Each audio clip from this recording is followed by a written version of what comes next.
Assalamualaikum warahmatullahi wabarakatuh. Perkenalkan saya Krisnata Jinunda Wiguna dengan NIM G002571 dari kelompok A5 Prodi Pendidikan Dokter Universitas 11 Maret angkatan 2025. Pada kesempatan kali ini saya ingin menjelaskan sedikit mengenai 3 skenario yang membahas sistem uropoetika dan juga sistem reproduksi. Untuk skenario yang pertama, saat menjadi panitia lomba lari 17-an, Dapri melihat salah satu peserta laki-laki mengeluh nyeri hebat pada daerah skrotum setelah terjatuh. Di sisi lain juga ada peserta yang sudah lama mengeluh benjolan di skrotum yang terasa seperti sekumpulan cacing, dan seorang bapak yang sering bolak-balik ke toilet karena sulit buang air kecil. Sebelum membahas skenario ini lebih lanjut, alangkah baiknya jika kita mempelajari terlebih dahulu mengenai anatomi dari penis, skrotum, dan juga testis. Untuk penis sendiri terdiri dari dua pars, yakni pars fixa. Pars fixa ini terdiri dari bulbus penis dan juga crus penis. Lalu crus penis ini akan melanjutkan diri menjadi corpora cavernosum. Nah, di tengah corpora cavernosa ini terdapat arteri bernama arteri profunda penis atau arteri cavernosus yang bercabang menjadi arteri helicinae. Arteri ini bertanggung jawab terhadap pengisian darah di bagian corpora cavernosa pada saat penis mengalami ereksi. Lalu struktur yang di tengah ini akan berlanjut ke depan dinamakan dengan corpus spongiosum. Corpus spongiosum ini akan dilewati oleh uretra pars spongiosa dan akan bermuara di ostium urethrae externum. Nah, di bagian distal ini terdapat suatu penonjolan yang berbentuk seperti helm yang disebut dengan glans penis. Nah, antara corpora cavernosa dengan glans penis akan membentuk suatu cekungan kecil di mana di sana dapat ditemukan glandula Tyson. Glandula ini akan menghasilkan sekret yang dinamakan dengan smegma. Lalu glans penis ini akan dilapisi oleh satu lapis kulit yang dinamakan dengan preputium penis. Lalu dia akan menyatu ke daerah glans di bagian frenulum preputii. Lanjut kita akan membahas tentang anatomi skrotum.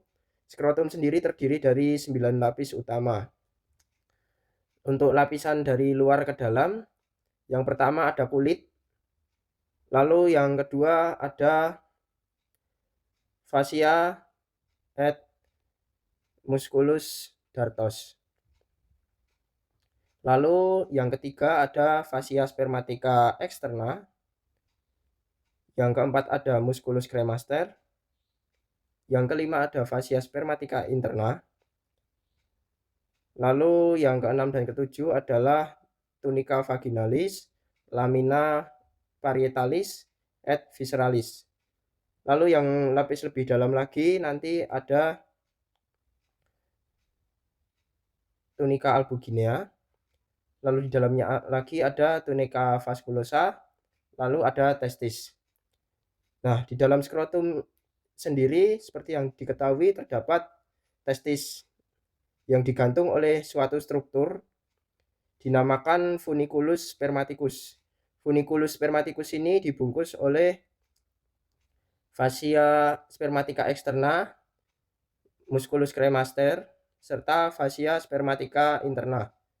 Isinya yakni ada arteri testicularis, arteri ductus deferentis, lalu ada arteri spermatica externa, ada plexus venosus pampiniformis, ada ramus genitalis, nervus genitofemoralis, ada plexus spermaticus, juga ductus deferens. Lalu kita lanjut ke anatomi testis. Testis ini dia dibungkus oleh tunica vaginalis. Yang kedua laminanya ini nanti akan membentuk suatu ruang yang disebut cavum vaginalis. Lalu di bawah tunica vaginalis ada tunica albuginea. Nah, tunika albuginea ini akan membagi testis masuk ke bagian dalam testis menjadi septula-septula yang akan membagi testis menjadi lobuli testis. Lalu untuk lapisan yang paling dalam yakni adalah tunika vaskulosa. Lobulus testis sendiri nanti terdiri atas sel interstitial Leydig dan juga tubulus miniferus. Testis kiri nanti akan lebih rendah karena funiculus spermaticusnya lebih panjang. Lalu kita akan membahas mengenai alur perjalanan dari sperma. Jadi sperma diproduksi dari sel-sel spermatogenik dari yang berada di tubulus miniferus. Lalu sperma akan ditransfer melalui tubulus rectus, lalu ke rete testis, lalu ke ductus efferent, dan akan dimatangkan dan disimpan di epididymis. Pada saat terjadi rangsangan atau nanti akan terjadi ejakulasi, sperma akan ditransfer melewati ductus deferens. Ductus deferens nanti akan bertemu dengan ductus vesicula seminalis yang mengalirkan sekret dari vesicula seminalis yang disebut ductus ejaculatorius. Dari ductus ejaculatorius, sperma ditransfer ke uretra pars prostatica. Di sini juga terjadi pencampuran sperma atau semen dengan getah dari glandula prostata. Lalu melewati uretra pars membranosa, lalu uretra pars spongiosa, dan berakhir di ostium urethrae externum untuk diejakulasikan. Lalu kita membahas klinis mengenai yang terkait di skenario tadi. Yang pertama ada torsio testis, adalah kondisi di mana funiculus spermaticus tadi terpelintir. Di dalam funiculus spermaticus tadi terdapat pembuluh-pembuluh darah yang jika terhambat akan menyebabkan iskemia. Iskemia akan menyebabkan nekrosis jaringan testis. Bagaimana mengetahui seseorang terkena torsio testis? Torsio testis dapat ditegakkan jika Prensign-nya negatif. Prensign itu dengan mengangkat testis ke atas, dan jika didapatkan hasil bahwa rasa nyeri berkurang, berarti itu Prensign-nya positif. Sementara jika tidak berkurang, itu Prensign-nya negatif. Seperti ini gambarnya. Lalu untuk klinis yang kedua ada varikokel. Varikokel merupakan vasodilatasi abnormal pada plexus venosus pampiniformis. Jadi seperti yang orang kedua di skenario tadi, seperti cacing di dalam skrotum. Lalu yang ketiga ada benign prostate hyperplasia atau BPH, yakni pembesaran jaringan pada glandula prostata yang menyebabkan obstruksi pada uretra. Nah, obstruksi pada uretra ini akan menghambat urin untuk keluar, akibatnya sang penderita akan kesulitan saat buang air kecil. BPH ini biasanya terjadi di zona transisional dari glandula prostata. Lalu kita masuk ke skenario kedua. Saat acara camping, Miko sudah menahan kencing sejak sore karena toilet umum antre panjang. Malamnya ia mengeluh nyeri pinggang yang menjalar ke bawah, anyang-anyangan, dan merasa buang air kecil tidak lampias. Keesokan paginya, temannya panik karena Miko bolak-balik ke toilet sambil memegangi pinggang seperti sedang audisi sinetron. Kita akan membahas tentang organ-organ yang ada pada sistem uropoetika terlebih dahulu beserta fungsinya. Yang pertama ada organ ren. Ren ini merupakan organ retroperitoneal yang terletak pada dinding posterior. Ren dexter ini lebih rendah setengah vertebrae daripada ren sinister karena pendesakan oleh lobus hepatis. Fungsi ren sendiri adalah yang pertama filtrasi, yang kedua ekskresi, yang ketiga regulasi pH, volume, dan komposisi cairan tubuh, lalu yang keempat ada sekresi hormon. Ren sendiri dibagi menjadi dua bagian besar, yakni ada korteks renalis yang berwarna lebih gelap dan juga medula renalis yang berwarna lebih terang serta membentuk semacam bentuk piramidis renalis. Lalu kita masuk ke organ yang kedua, ureter. Ureter merupakan saluran muskuler berbentuk pipa yang membentang dari ren ke fasies posterior vesika urinaria. Ureter memasuki basis vesika urinaria dalam posisi diagonal untuk mencegah reflux urin. Nah, ureter ini terdapat 3 lokasi penyempitan, yakni di uretropelvic junction, bifurcatio arteri iliaca communis, dan saat memasuki vesika urinaria. Fungsi dari ureter adalah mengalirkan urin dari pelvis ginjal ke vesika urinaria.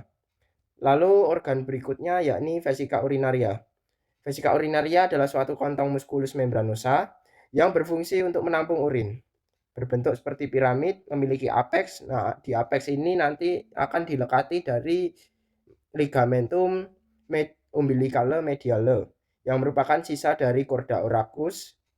Lalu ada basis, lalu ada fasies superior, fasies inferolateral, dan column vesicae. Column vesicae ini adalah bagian yang paling terfiksasi, tidak terlihat di sini. Dia difiksasi oleh ligamentum puboprostaticum pada pria dan ligamentum pubovesicale pada wanita. Lalu kita lanjut ke organ yang keempat, yakni uretra. Ada uretra maskulina atau uretra virilis dan uretra feminina atau uretra muliebris. Uretra maskulina lebih panjang, sekitar 18-20 cm, sedangkan uretra feminina lebih pendek, sekitar 4 cm. Fungsinya, jika di laki-laki atau uretra maskulina, dia menjadi saluran keluar dari urin dan juga semen. Namun pada wanita hanya dilalui oleh urin. Lalu karena lebih panjang tadi, jadi lebih jarang infeksi yang terjadi pada uretra maskulina, sementara di uretra feminina lebih rentan terkena infeksi. Nah, lalu kita masuk ke alur perjalanan urin. Yang pertama, darah memasuki glomeruli, lalu disaring menghasilkan urin primer yang terkumpul di dalam ruang Bowman. Dari ruang Bowman, urin primer disalurkan ke tubulus contortus proximal, lalu ke ansa Henle, lalu ke tubulus contortus distal. Dari tubulus contortus proximal, ansa Henle, dan juga tubulus contortus distal nanti akan terjadi proses sekresi maupun ekskresi dari zat-zat metabolit. Lalu urin dialirkan menuju ke ductus colligens atau ductus collectivus, lalu dikeluarkan melalui papilla renalis menuju calyx minor, lalu calyx mayor, lalu bermuara di pelvis renalis. Nah, pelvis renalis yang lebar akan menyempit menjadi ureter.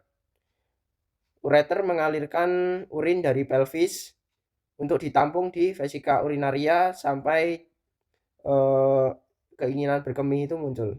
Nah, di vesika urinaria ini yang menahan adalah ostium uretra internum, di mana di sana ada musculus sphincter uretra internum. Lalu jika ingin berkemih, urin akan dialirkan menuju uretra dan berakhir dikeluarkan dari ostium uretra externum. Lalu kita lanjut ke skenario yang ketiga. Di ruang bersalin, ibu sedang dalam proses persalinan. Bidan menilai penurunan kepala janin dengan bidang Hodge, memperhatikan bentuk pelvis, lalu mempertimbangkan tindakan episiotomi agar robekan perineum tidak meluas. Sebelum membahas lebih lanjut mengenai skenario ini, kita harus tahu terlebih dahulu mengenai diafragma pelvis, membrana perinei, dan yang lainnya. Sekarang kita masuk ke diafragma pelvis. Diafragma pelvis itu terbentuk dari 3, yakni diafragma pelvis atau musculi, membrana perinei berupa jaringan ikat, dan spasium perinei profundum. Yang pertama, musculi dari diafragma pelvis. Tersusun atas musculus levator ani dan musculus coccygeus. Musculus levator ani sendiri memiliki 3 insersio dari 3 serat yang berbeda, yakni ada musculus puborectalis, musculus pubococcygeus, dan musculus iliococcygeus. Yang kedua adalah membrana perineum. Merupakan fascia tebal berbentuk segitiga yang melekat pada kerangka tulang arcus pubicus. Terletak horizontal dan ke arah anterior. Terdapat celah kecil di antara membrana dan ligamentum pubicum inferius. Di atasnya berhubungan dengan ruangan tipis yang disebut spatium perineum profundum. Lalu spatium perineum profundum sendiri itu terdapat muskulus di dalamnya. Jika pada wanita terdapat 4 muskulus, sementara pada pria hanya 2 muskulus. Pada wanita terdapat musculus sphincter uretrovaginalis, musculus compressor uretra, musculus sphincter uretra externum, dan musculus transversus perineum profundus. Sedangkan di pria hanya 2. Yang ini hanya ada musculus sphincter uretra dan juga musculus transversus perineum profundus. Baik, kita masuk ke pembagian dari regio urogenital dan regio analis. Jadi urogenital triangle dan analis triangle itu dibagi oleh sebuah garis imajiner yang menghubungkan kedua tuber isiadika.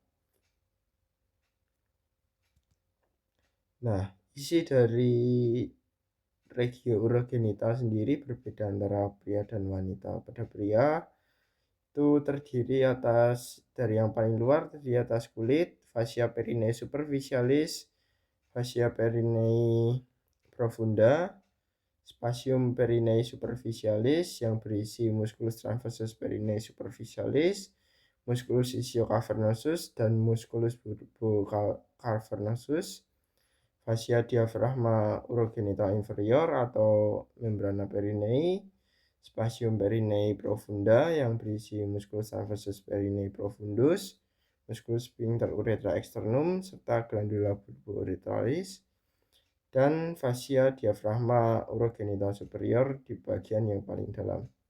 Sementara pada wanita yang berbeda hanya di spatium perineum profundanya, yang isinya ada musculus transversus perineum profundus, musculus sphincter uretra externus, musculus sphincter uretrovaginalis, serta musculus compressor. Sekarang kita akan membahas mengenai perbedaan bentuk antara pelvis pria dan wanita. Pertama, ditinjau dari aditus pelvisnya terlebih dahulu. Pada wanita, aditus pelvisnya berbentuk bulat, sementara pada pria, aditus pelvisnya berbentuk seperti jantung. Lalu os coccygeus wanita itu lebih lentur, sementara di pria lebih kuat.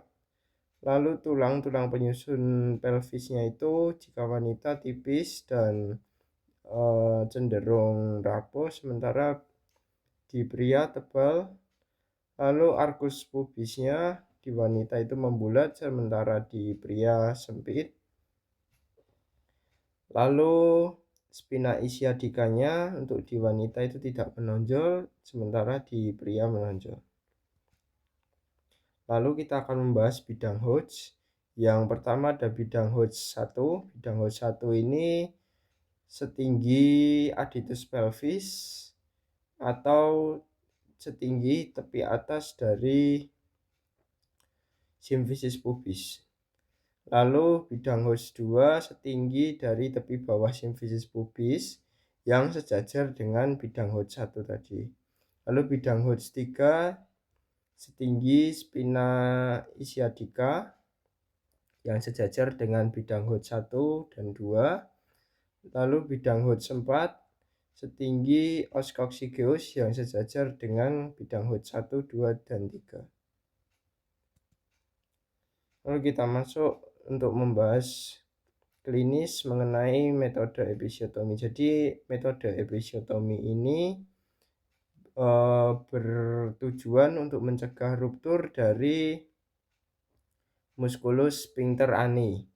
Ada 2 yang biasa dilakukan, 2 metode, yakni ada episiotomi medial dan episiotomi mediolateral yang dipotong dengan sudut 45 derajat. Cukup sekian pembahasan skenario dari saya. Jika ada kesalahan mohon maaf. Wassalamualaikum warahmatullahi wabarakatuh.